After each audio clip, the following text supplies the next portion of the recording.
प्यारे बच्चों, Hindi classroom channel में आपका स्वागत है। आज मैं आपको क्षितिज वर्ग 9 हिंदी की कविता यमराज की दिशा का भावार्थ बताने जा रही हूँ। तो सुनिए। माँ की ईश्वर से मुलाकात हुई या नहीं, कहना मुश्किल है, पर वह जताती थी जैसे ईश्वर से उसकी बातचीत होती रहती है और उससे प्राप्त सलाहों के अनुसार जिंदगी जीने और दुख बर्दाश्त करने के रास्ते खोज लेती है। अब इसका अर्थ देखिए। प्रस्तुत पद यमराज की दिशा कविता से ली गई है। इसके कवि चंद्रकांत देवताले हैं। कवि का मानना है कि मेरी माँ की ईश्वर से मुलाकात यानी कि भेंट हुई है या नहीं हुई है, यह तो कहना मुश्किल है, परंतु माँ इस तरह से बताती है जैसे कि लगता है कि ईश्वर से मेरी माताजी की बातचीत होती रहती है और ईश्वर की सलाहों के अनुसार जिंदगी जीने और सुख दुख बर्दाश्त करने के साथ ही सभी समस्याओं के समाधान के लिए माँ को ईश्वर के अनुसार रास्ता खोजने का मौका मिल जाता है। तो देखिए, यहाँ पर कवि कहने का भाव है कि ये कवि को पता नहीं है कि उनकी माताजी कभी ईश्वर को देखी है या नहीं देखी है, परंतु वो जो कुछ भी बताती है तो ईश्वर को साक्षी मान करके बताती है। जैसे लगता है कि ईश्वर से उसकी भेंट हुई है और ईश्वर ही उसको ये सलाह दिए हैं कि ऐसे करो वैसे करो। तो कवि यही कहना चाहते हैं क्योंकि उनकी माताजी का ईश्वर पर बहुत भरोसा है। माँ ने एक बार मुझसे कहा था, दक्षिण की तरफ पैर करके मत सोना, वह मृत्यु की दिशा है और यमराज को क्रुद्ध करना बुद्धिमानी की बात नहीं। कवि के कहने का भाव है कि एक बार बचपन में उनकी माताजी ने उसे बताया था कि तुम कभी दक्षिण दिशा की ओर पाँव करके मत सोना।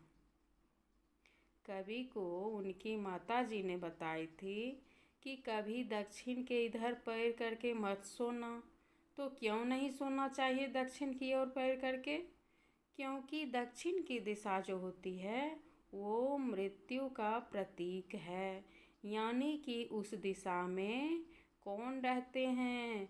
मृत्यु के देवता यमराज रहते हैं।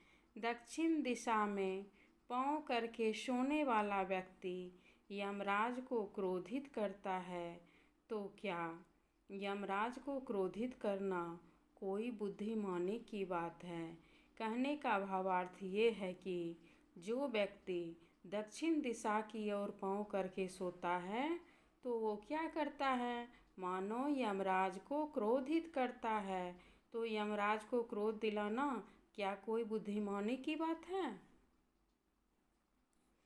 तब मैं छोटा था और मैं यमराज के घर का पता पूछा था।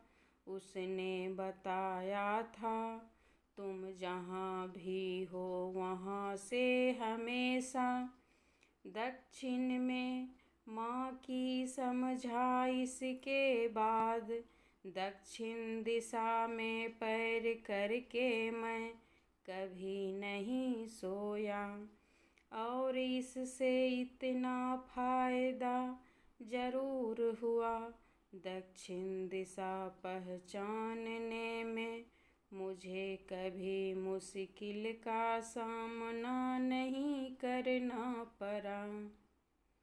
अब इसका अर्थ देखिए।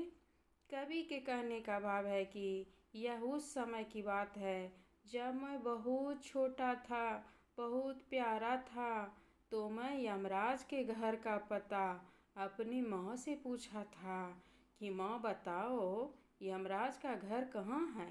जैसे कि देखिए छोटे बच्चे अपने माता पिता से प्रश्न करते हैं कि नहीं, उनके मन में कुछ सवाल जब चलते रहता है तो वो अपने माता पिता से बच्चे पूछते हैं। तो उसी तरह से कवि अपने माता जी से पूछ रहे थे कि यमराज का घर कहाँ है। तो माँ उसकी क्या बता रही है, तुम जहाँ भी हो वहाँ से दक्षिण दिशा में ही यमराज का घर है, यानी कि तुम जहाँ पर रुका हुआ है उससे दक्षिण दिशा में जब जाओगे तो उधर यमराज का घर होता है। माँ के द्वारा समझाने के बाद कभी दक्षिण दिशा में पैर करके नहीं सोया और इससे इतना फ़ायदा ज़रूर हो गया कि कवि को कभी भी दक्षिण दिशा पहचानने में मुश्किल का सामना नहीं करना पड़ा। यानी कि कवि को ये बात मस्तिष्क में इतना अट गया कि कवि जो है कभी भी दक्षिण दिशा में पाँव करके नहीं सोना चाहते थे और जो है उन्हें दक्षिण दिशा पहचानने में भी कभी मुश्किल का सामना नहीं करना पड़ा। मैं दक्षिण में दूर दूर तक गया और मुझे हमेशा माँ याद आई, दक्षिण को लांघ लेना संभव नहीं था, होता छोर तक पहुँच पाना तो यमराज का घर देख लेता। अब इसका अर्थ देखिए। कवि कहते हैं कि यह बात मेरे मस्तिष्क में इतना बैठ गया कि बड़ा होने पर मैं दक्षिण दिशा में बहुत दूर दूर तक गया, परंतु दक्षिण दिशा तो अनंत है, यानी कि उसका कोई अंत ही नहीं है। उसे पार कर पाना मेरे लिए संभव नहीं था। यानी कि जितनी बड़ी दक्षिण दिशा थी कभी कभी उसको भला पार कर पाते थे नहीं। यदि मैं दक्षिण दिशा के छोर तक पहुंच पाता तो निश्चय ही यमराज का घर देख लेता। पर आज जिधर भी पैर करके सो वहीं दक्षिण दिशा हो जाती है। सभी दिशाओं में यमराज के आलीशान महल हैं और वह सभी में एक साथ अपनी दहकती आँखों सहित विराजते हैं। माँ अब नहीं है और यमराज की दिशा भी वह नहीं रही जो माँ जानती थी। कवि कहना चाहते हैं कि आज ऐसा समय आ गया है कि जिधर भी पैर करके सोता हूँ वही दक्षिण दिशा हो जाती है। अर्थात मृत्यु का आतंक सभी जगह फैला हुआ है और प्रत्येक दिशा में यमराज यानी कि बहुत बुरे बुरे आदमी अपने भव्य महल बना लिए हैं और वह अपनी गलत निगाहों से इन सभी महल के अंदर से हमारी ओर देख रहे हैं। अर्थात आज संसार में सभी जगह अत्याचार, हत्यारों, अपराधियों का बोलबाला है।